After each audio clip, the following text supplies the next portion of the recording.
Haay, kun nagaaftan fayyaadha. Ifa galanni isaa ga'u hadhammoo waa'ee biizinasii isinii qabadhee dhufe. Waa'ee biizinasii keessaa maal inni jechuun keessan hin oolu. Waa'ee biizinasii keessaa wanni isinii qabadhee dhufe waa'ee saamunaati.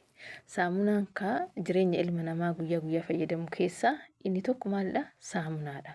Saamunaan uffata miiccuu ta'ee waan biraallee ta'ee saamunaan wanti ittiin qulqulleeffannu wanni jireenya guyyaa guyyaa namni itti fayyadu keessa saamunaadha. Saamunaan akka biyya keenyaatti akka biizinasiitti illee ta'e akka addunyaatti sadarkaa tokkoffaarra jira jechuudha.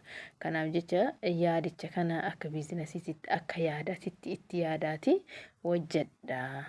Saamunaa waan isin dhibu bakka faabirikaa oomishamutti birrii 15. Gabaarratti birrii 35. Amma Itoophiyaa wanni muluun dabalee kana dabalee irraayyuu qara 35 ture. Garuu bu'aan isaa jechuun ji'a tokko keessatti birrii 6,000 haga 7,000ti. Kaapitaalli isaan jammaranoo 50,000 haga 60,000 50,000 leenjii isaa dabalatee galtee isaa waa mara isaa dabalatee. Kanaaf jecha ijoolleen keenya akka biizinasiitti itti fayyadama. Bakka biizinasii oolaa itti yaada sirriitti awwaacidha.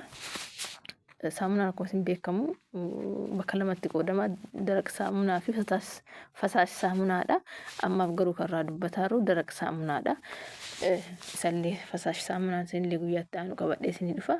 Haadhatti garuu karraa dubbataa jiru daraq saamunaadha. Ijoolleen keenya akka biizinasiitti akka yaada biizinasiitti itti fayyadamaati. Kaapitaalli isaa ittiin jamaramu 50,000ti. Garuu bu'aan isaa 6,000 haga 7,000ti jechuudha jetti.